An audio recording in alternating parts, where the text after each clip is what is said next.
It's that time of year again. Last Halloween, I reviewed Helen Keller vs. Nightwolves, a horror movie that my friend Lauren found just totally on accident. As a lover of bad movies and as a lover of all things Halloween, I figured we can make this a fun yearly tradition. So I checked IMDb's horror page, sorted it by lowest rated, and picked the first one that I could find free on YouTube. Today, we are watching Jolly Roger Massacre at Cutter's Cove, aka the worst horror movie you've never seen. So, that was a few days ago at this point, and that was before I got hit with all of this shit. So to kind of try to counteract this, all the footage that I use from the movie is going to be black and white or reversed or both or maybe blurred a little bit. I don't really know what's going to get past YouTube's copyright detection shit. So please bear with me. I apologize that everything looks shit. I am trying my best.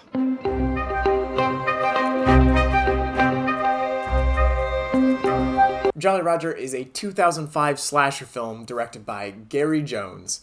It went straight to DVD and has mostly negative reviews. The budget for this project was $500,000, which isn't much when compared to other projects of that time period, but we have to remember that this is an independently produced film, so I'm not really going to use that as a piece of criticism or anything like that. As the title suggests, the film takes place in the fictional town of Cutter's Cove. Our scene opens on 6 actors, who are definitely all teenagers, sitting around a campfire. Over the course of the scene, the group slowly splits up. One pair goes off screen to canoodle, one goes off to have an argument with each other, and the other stays awkwardly on screen. At this point, we've somewhat been properly introduced to 3 members of the cast so far. Alex and Jess, who are the couple that went off to argue, and Tom, the guy who stays behind at the fire. Right off the bat, I'm kinda caught off guard by how mean everyone is to Tom.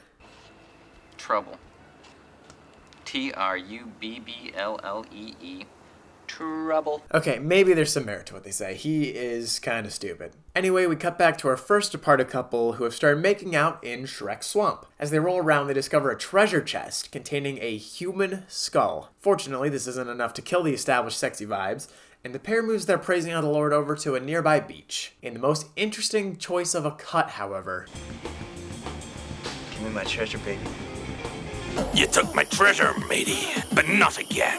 We meet our villain, Jolly Roger. With this wacky-ass cut, I figured it's probably a good time to talk about the actual overall quality of the movie, at least from a production standpoint. Now, we've already seen the budget of this movie. $500,000 isn't always a lot in the grand scheme of things, so quality is probably not going to be the top priority of this project, but I was honestly kind of surprised at what it does bring. While the image quality itself isn't great, I think we can mostly attribute that to it being a movie from 2005 uploaded directly to YouTube. Beyond that, shots are actually composed with a clear and creative intention. Some of them can definitely overstay their welcome, and some of them get repetitive, but there are more good shots than bad. This movie also uses a lot of practical effects over special effects, something I really admire. Not only that, but those practical effects are integrated pretty creatively with the camera work. Some instances definitely work better than others, and the moments that they do use special effects can be pretty hilarious, but it all works for the most part. If I had to criticize anything, though, it would definitely be the script.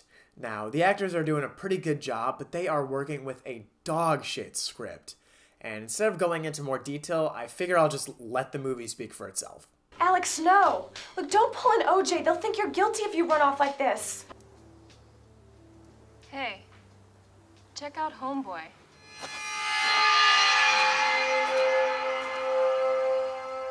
Dork. Do you think it might have been a sword? Well, it could have been a sword, it could have been anything. It was definitely very sharp. Anyways, let's get back to the plot. We're left to assume that the redhead girl is dead, and I'm not kidding when I say that that cut is the last time we see her for the rest of the movie. The dude she was making out with dies next, and Jolly Roger makes his way to the campfire. This scene definitely lingers a bit too long for my tastes, but it's okay, because Tom dies, finally! Alex and Jess watch in horror from the beach as Roger cuts down their friends before running to their car to escape. After a quick fade to black, as if to cut to a commercial, it's daytime. The cops have arrived at the beach to investigate the crime scene, and Alex and Jess are brought to the police station for questioning. This is when we meet our third lead of the film, Chief Police Officer Mathis. Although, if I'm being honest, I had to look up that name myself. I couldn't even remember it. So, I'm going to call him what I called him in my first watch through of this movie. Walmart brand Nathan Fillion. In questioning, the detective requests that Jess and Alex submit themselves for a DNA test, and while Jess is quick to agree, Alex is definitely more reluctant, hinting that he has a bit of a dark past. We'll dive into that later though. For now, the detective locks Alex and Jess in the room while she calls for the DNA tester. Alex insists that they need to escape, refusing to elaborate on any of Jess's questions. After searching the room, they find a locked door behind a shelf, which Alex picks the lock by using Jess's bra. Take off your bra. What? Is it a front clasp or a back clasp? Back clasp. Take it off. He's like pretty insistent too about this, as if there's no other way he can pick the lock than with the bra. Look around, dude. There's probably like a paperclip. I don't know. Also, if I can get nitpicky for a moment, what kind of room is this? If you suspect someone for a crime and you're interrogating them, why do you leave them in a room that leads directly outside?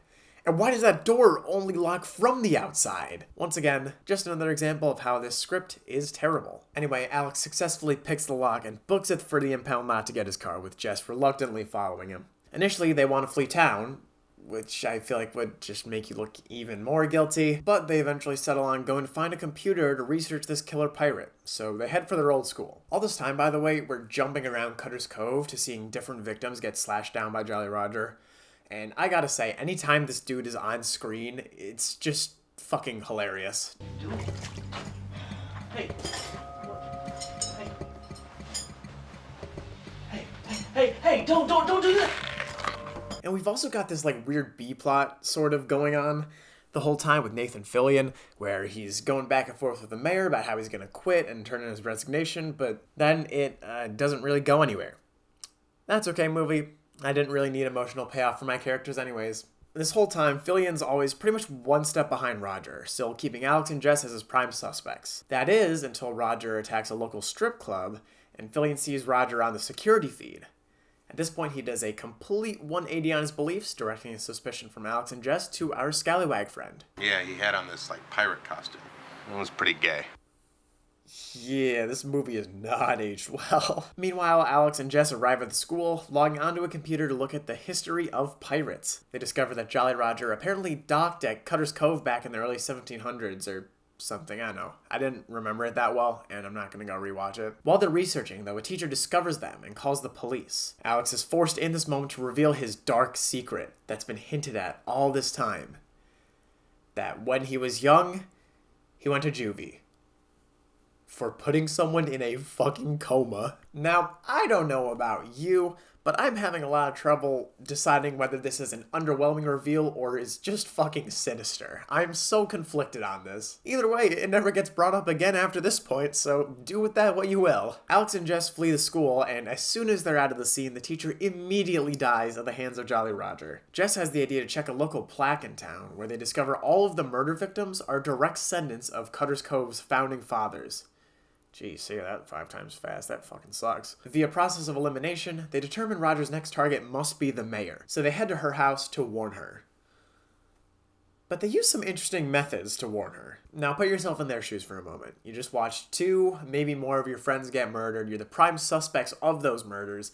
And if we're being real, you probably haven't slept that much in the last 24 hours. I think we can all acknowledge and agree to that. That being said, if it were me and I were in their shoes, and I knew that the mayor was going to die, and I needed to go warn her, I don't think the actions I would take would be to bang on her door before breaking down said door and entering the home. I just don't feel like that would be a great first impression. Anyways, things calm down with Alex and Jess and the mayor, if you can believe it, and they get to talking about Roger's backstory. Now, this is important for us to know. It's critical to the plot, but there are only 15 minutes left in this movie. Granted, the movie isn't even an hour and a half long, but this just feels like something that should have been established by halftime at the latest. Just throw it in that conversation where Fillion wants to retire, and honestly, it probably would have worked fine. This is too late for us to be learning about our main antagonist. No time to waste, though. There is not much of the movie left, and we got a lot of loose ends to wrap up, so let's do this. Roger breaks into the mayor's house during this conversation, and while Alex and Jess flee, the mayor stays behind to fight. Very unsuccessfully. Fillion conveniently pulls up to the mayor's house as Alex and Jess run, inviting them into his car. As it turns out, he's got Roger's chest that Roger's been storing decapitated heads in. The trio decides they're going to bait Roger to them with the chest so they can capture him. Unsurprisingly, this works, and Roger meets up with them at the warehouse. After a brief exchange where Fillion gets shot, Alex sneaks up on Roger and chops his fucking head off. Get your jaws off on this. Damn. Maybe his backstory was sinister for a reason. Now, you would think that the movie would end there, because what else is there to do in this film? But you would be wrong. At an undisclosed time and date after the events of the last scene wrap, our trio meets up at the warehouse once again. For old time's sake. So what are you doing here anyway? Just want to take one last look at the Zug Doc. I get why Nathan Fillion needs to be there, because, you know, he's probably still on this investigation for Jolly Roger and all that, but why Alex and Jess show up just for the sake of, oh, let's go take one last look at it? Don't make no sense, man. Out of nowhere, though, Jolly Roger's chest appears. Everyone is rightly confused, and Nathan Fillion is the one to open it up. While he doesn't find anything in the chest, though, he does find something in his lower abdomen. What is this, some kind of joke?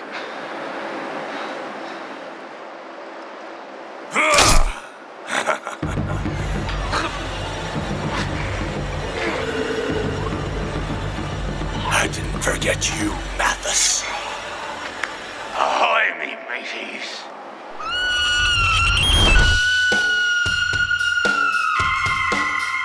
And then the movie ends. Yeah, they try to set up a sequel. I don't know. I think that's what the intention was. But obviously we didn't get one. So that's it. That's Jolly Roger Massacre at Cutter's Cove.